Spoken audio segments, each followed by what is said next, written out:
it's me, Leslie. Oh, and Zazoo Plazz.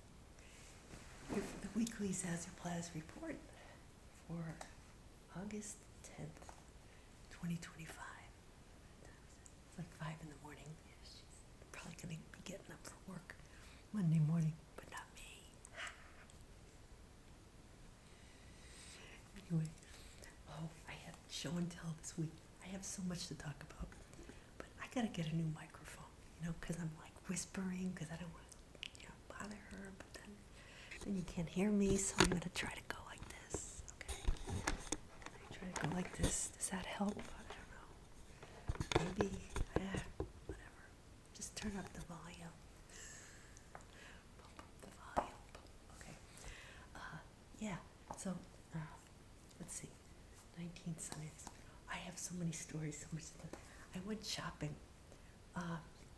Where to start? I went to Job Lot yesterday, and to get my usual just cashews and trail mix and stuff that I get all the time. And then I had to bring that stuff back to Staples that I bought last week. If you were here last week, you remember. So I returned that stuff, no problem. Picked up some bananas because they had brought me this bunch of like 10 bananas. They brought them in from the truck, and like within 2 days they were mush. They were just mush. So, I hate them when they're mushy. I like them when they're even just a little green still, So I got some. I said, I'm just going to get my own damn bananas from now on, because in this weather, it's so hot that the bananas they don't travel well. So anyway, where was I? So I went to Job Lot, this place near me, where they have all the, truckloads of stuff that is a little bit off, but, it's cheap. But I get good deals on the trail mix and nuts and like cashews.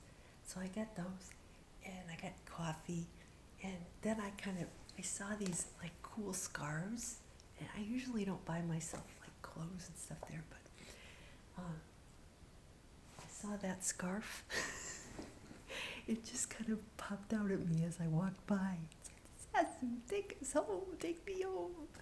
See, it's got like the little circles, and it kind of reminded me of a spirograph that I used to play with when I was little. It was like, for you kids who don't know, and for you kids who remember, they were like little plastic discs, and there would be like a ring, and you take a piece of paper and you put the plastic thing, and you'd have like a smaller one inside the big ring, and you do different color pens, and you'd go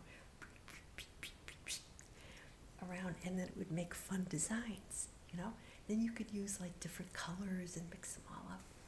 I saw that and I said, wow, it was $5. And so I got that, and I draped it over my chair over there. I decided to put it here.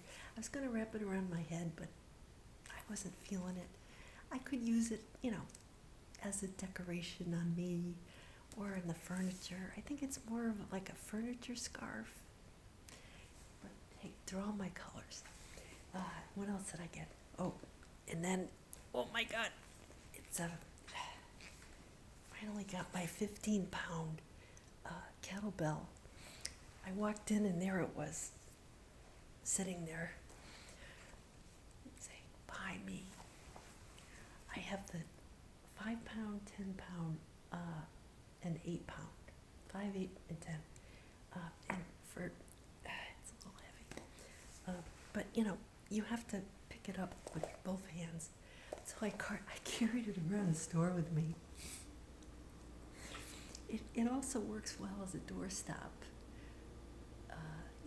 or if somebody tries to break in, I could drop it on their foot. Anyway, but that fits with the theme for today, because there's the gospel about people trying to break in to the house when the master is out,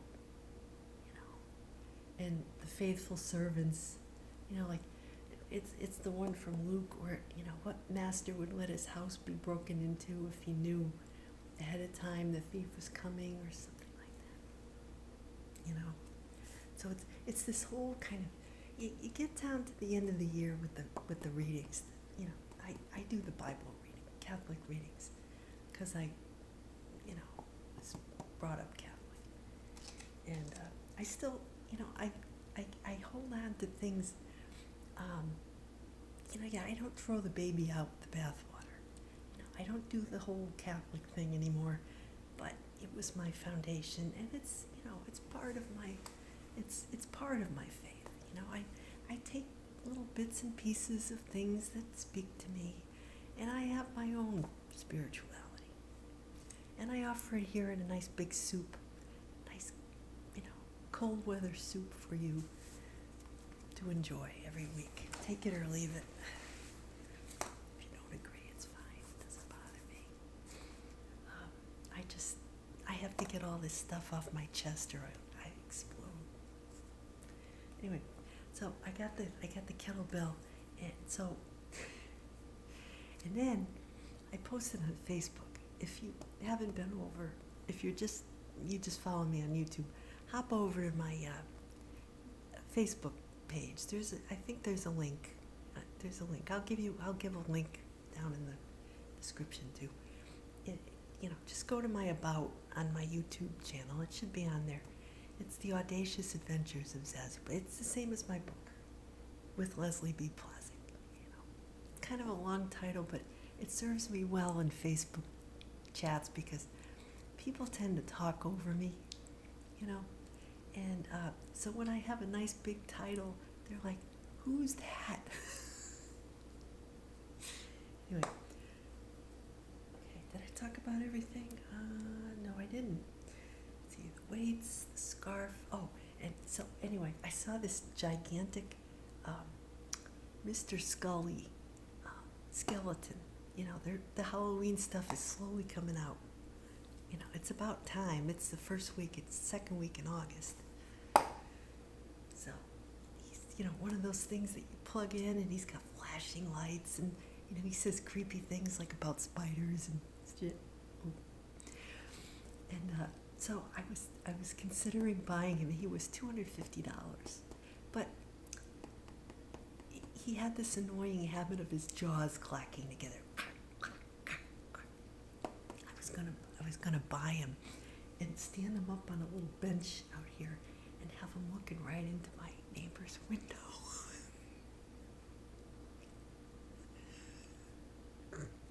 Okay, Zazoo. Stop it. It was just fun to think about. I still might do it. Oh, they'll probably come and tell me to take it down. Anyway. I got way too much time on my hands. All right. Yes, okay. Oh, so the thing is, it's funny. I have to share this with you because I go in there, you know, and the lady plugs it in. She said, well, we had it plugged in, but it was scaring the little kids, so we had to unplug it. You know, I wasn't scared of crap like that when I was a kid. I mean, I used to like dare myself to walk by the house down the street on Halloween where the witch lived with the long driveway and all the old gnarly trees. That's scary. That's some stupid animatronic freaking skeleton. Anyway, what do you really think, Zazoo? Anyway, yeah, I'm letting it fly today. Too much to talk about. All right, so yeah, so I get up all hours of the day and night. I got up at 11:30 the other night. It was Saturday morning, and I'm in the bathroom and getting ready, and I look. There's a humongous black spider right over the shower head in my bathroom. I just froze. I said, "Oh my God!" You know, every year I get visited by a spider, and that last year I had Charlotte out there, you know, and one of them came in here. So I said, "Well, that's my token one in the house." So I took a broom, and you know, and a little cup, that my oldest son had given me some chicken broth that he had made. So I had a little Tupperware cup. So I knocked it down with a broom, and then it got stuck behind the shower caddy and in my little bath poof thing that I put my soap on, my shower gel. So I couldn't see it. So he was hiding in my bath caddy. So I had to take the whole thing down and catch it. It was awful. And then I escorted it outside. And now every time I go in the damn bathroom, I gotta look and make sure there's no spiders in there. Anyway, yeah. So, and then our youngest son, so I guess he's going to some ecological forestry conference in Maryland, I think, in Baltimore they have. I looked it up online. His dad didn't ask. He says he doesn't ask the questions. He doesn't ask the important questions that I ask. Like, where are you going? He just says he's going to Maryland, and he dumped his cat off with his dad, and he takes off. I said, I would have said, where are you going? What is it for work? Is it, I guess it is. Come to find out.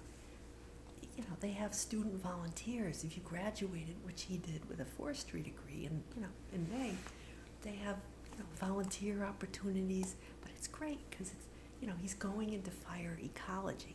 So he's probably going to meet a lot of people there. He'll go to, seminars and things, which is great. And all those, forestry ecology people can share ideas, and it's great. So, there's that. And he just moved, he moved into his new house up by Yukon with his buddies. And we get this text, we got chickens. Here's his hand holding an egg. And there's all these chickens in a big cage, right, that he probably had picked up in his truck. And they have a little coop. And then the neighbors directly in back of them have like a little farm with donkeys and a horse. And he said there's this little donkey. There's a big donkey, a middle one, and a small one, and an extra small.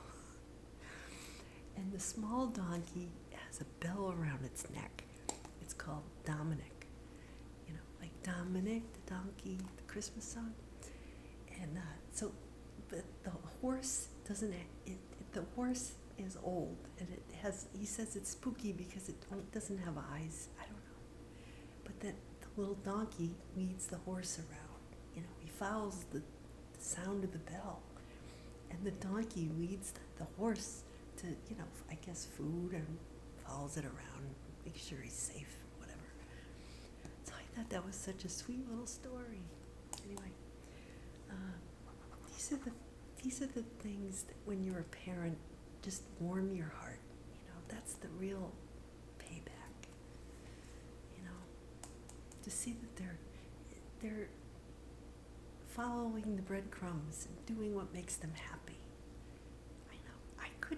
We couldn't have told him to go and do those things. How did we know? He's being guided, He's following his heart. And, and that's what you do. We lost someone in my family on my mother's side. She's not really a blood relative. She's my mom's oldest brother, his first wife, who is my cousin's mother. So, my Uncle Mo's daughter, who's like 6 years older than me, that's, was her mom. And he remarried, and then, they didn't have any more kids, so it was just, she's my only cousin from my uncle. And so I guess they had taken care of, of her mom for years. She was around 90s, early 90s. And she, got sick. They finally had to put her in a care facility. But, they were close, and she had a good life. So that happened this week. I learned about it secondhand. It doesn't matter. But, so, anyway, yeah. So, let's see.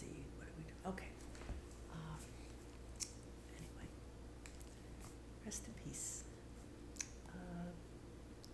What are we doing? 19th Sunday today. You know, there's a theme here of there's faith and there's courage. You know, still with the Leo. You know, not into the astrology too much this weekend. It wasn't screaming at me. We just had a full moon. You know, we got some retrograde planets. Yeah. So I'm just going to talk. The Book of Wisdom. Now, I guess this was not in the original. This book was not in the original Hebrew Old Testament. It was actually part of the Septuagint.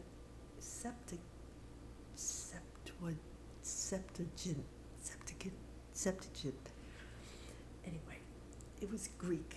It's from the Greek.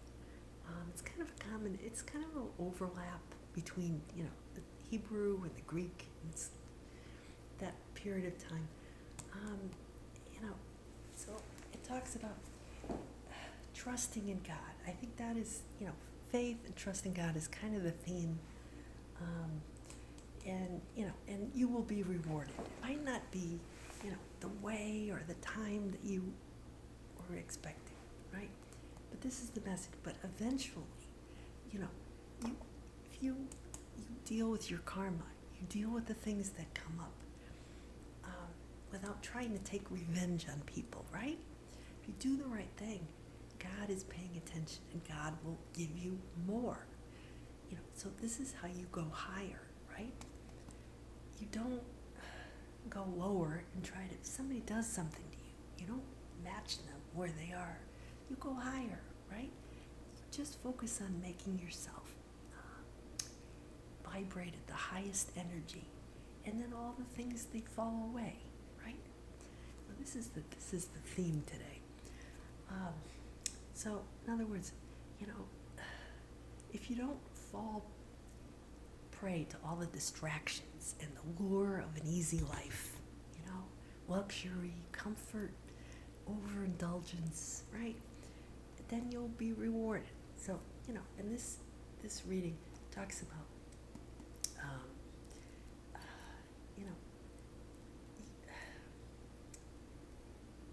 it talks about, just that, your adversaries, they come after you, they'll get theirs. That's karma. Let God handle it, in secret, the holy children. Okay, yeah, the author reminds us of the Passover, right? When God brought them out, that whole, this whole idea of knowing that things are gonna, knowing that, like, not knowing exactly what's gonna happen, but knowing you're gonna be okay, right? And that's what I'm talking about. That's like my thing. So we don't know what's going to happen in the world. You don't have to know if you have faith that, if you're true and you stay in your integrity, right, and you maintain your peace of mind, then you don't hurt anybody intentionally, and you do the best you can with what you've got, then you're going to be able to handle anything, right? So this is kind of the theme here. It's not about the mind planning and scheming and this one and that one. It's exhausting. Don't do that. Okay? In secret, the holy children of good are offering sacrifices and put into effect with one accord the divine institution. So, in other words, they're not out there making a big show of things. They're secretly, silently, and coming together and setting an intention, right? They're not making a big noise about it. Yeah. So, and then we have the Psalms. It says, let's see, blessed the people the Lord has chosen to be his own. So that's there's the chosen theme there.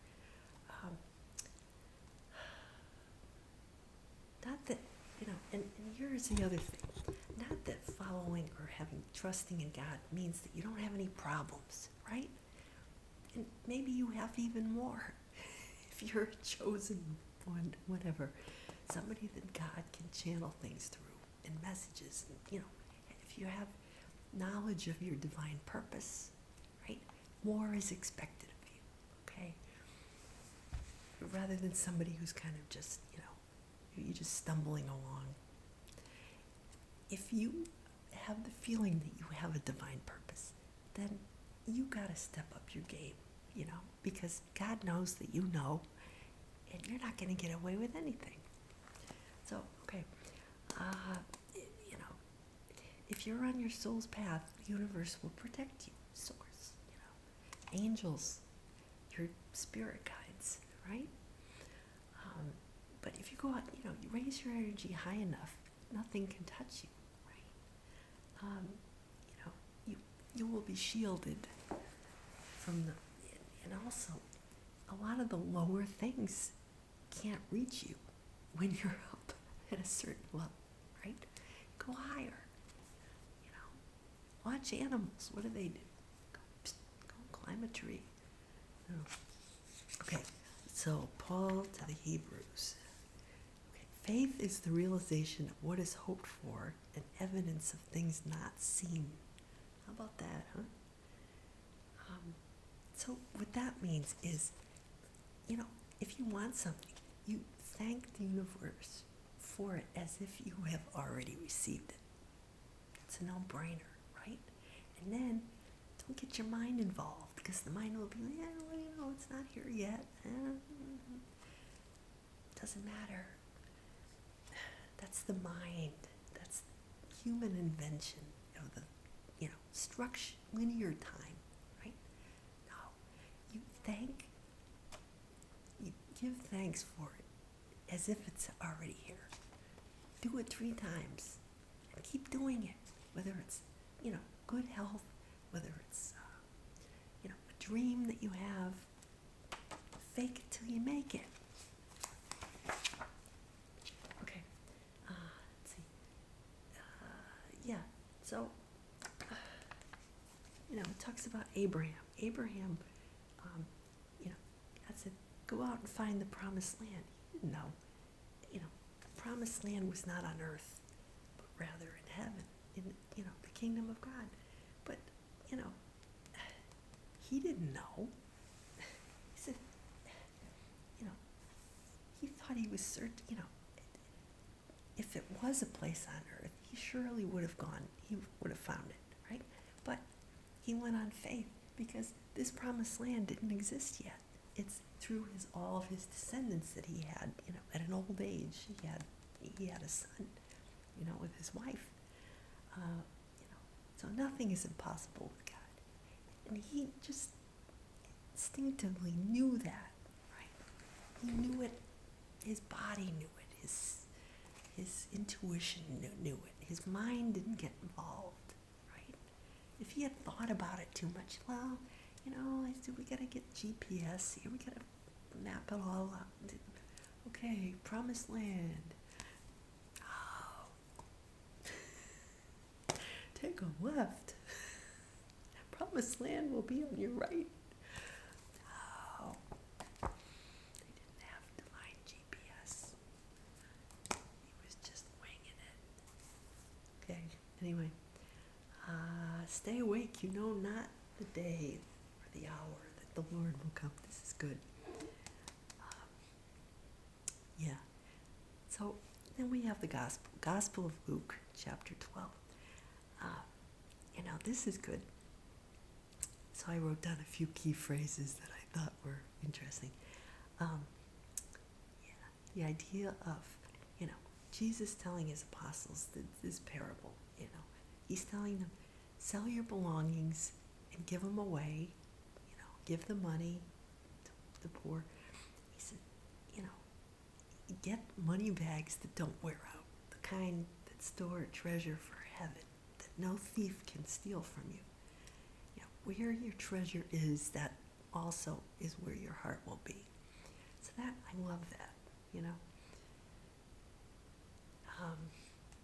and then there's the whole gird your loins thing in this reading about, he tells them the story about the master who goes away and, leaves the servants, the steward, the good servants don't go to sleep. They keep their lamps lit, right? Until the master returns from the wedding.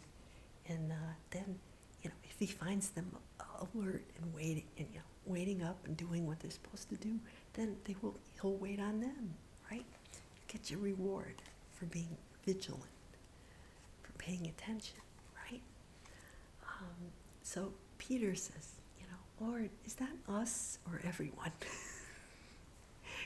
Just, he's trying to make a distinction between, and isn't this the way it is today? It's us versus them, right? But he's asking, is there a pecking order here? So he says, well, the faithful steward, right, it is put in charge of the servants. So there is some kind of a hierarchy. He's talking about, the master is in charge of distributing the food to the servants, so that if he does that successfully, then he can, he'll be put in charge of the whole running the property, right? Then you go up, right? And the servants, in like fashion, if you handle the small things well, then you'll be given a bigger task and a bigger task, right? So it's a moving up constantly, right? It's not that somebody is, running the whole show and is always going to run the, you move up, right? Okay, so that's important. So if the steward, though, says, yeah, he's not coming home yet, let's have a party, and he's drinking and eating, beating the servants and, mistreating the maids and whatever. Then he's going to get it. When the master comes home, you better believe it. He's going to get him. So, but if the servant, knows the rules, if the servants don't know the rules, then they might get off a little easier. But, because there's, they can't be expected if they haven't been warned, right? But Jesus is saying, I'm warning you. I'm telling you now. So that the apostles were, they were the ones entrusted with this wisdom, this knowledge. So more was expected of them than people who hadn't, come along yet, who hadn't, weren't aware, hadn't found the word, the way. So, they used to tell us this in high school. They'd say, much will be required of the person entrusted with much, and still more demanded of the person entrusted with more, It's a sense of responsibility, a spiritual responsibility. If you've got a lot of gifts, you've got to use them to help people, help the world. So I had two songs. The first one, I said something about a little faith, something about faith. And I'll pop this song. And I like Joe Cocker's version of it better than the other one. I guess it was written by John Hyatt, who I never heard of, but he wrote this song, Have a Little Faith in Me. And he wrote it in, I guess, his 1987 album, Bring the Family. I never heard of him. But his version of the song was in Benny and June and My Best Friend's Girl and some other bunch of other movies. There were a lot of covers of this song. This guy, John Hyatt, I guess it was the first song he wrote after getting sober from lots of substances. He had trouble with his marriage and his wife died, and then he was trying to put too many instruments on the song. It was too busy. And then he got, a message to simplify it. So he went back to the studio and he made it just piano, and he took out a lot of the extra stuff that was weighing it down. So, that kind of ties in with the whole, you know, giving things away. Simplify your life, simplify it, and that's better. So more is not always better. But, I listened to the Joe Cocker version from night. It was from his Have a Little Faith album, his 14th, from 11th album, 14th. September 5th, 1994. September 5th is our son's birthday. The video's good, the song, I like his voice. I'm going to post that one. And then later, I was getting ready to do the report, and I said, Put a Little Love in Your Heart by the Eurythmics. Now that's a Christmas song. It was on the Scrooged soundtrack. But it says, you see it's getting late, don't hesitate, or something like that. Don't quote me, those aren't the lyrics, but the idea is the whole Scrooge theme, and it was last week too, it's the idea of being, generous, and the ghost visiting him, and the whole, look at your life and what really matters, put some love in your heart and give it out to the world. Don't hold it all for yourself, right? So yeah, I'm gonna put both of those songs. And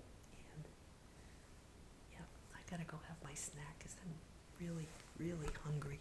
Go have paleo hot chocolate, and I put my marshmallows in the fridge along with all my snacks, so the damn ants don't get at them, because I've had ant infestations. I get up, all my snacks. I had, last week, I put some marshmallows in my cocoa, and then I look at the bag after I had them, and there's all these ants at the bottom of the bag. Like I said, just because you're, on the path to spiritual enlightenment doesn't mean that ants aren't going to get in your marshmallows. I hope I didn't swallow any. Anyway, so have a little faith. Have a great week. And I'll talk to you next week, same place,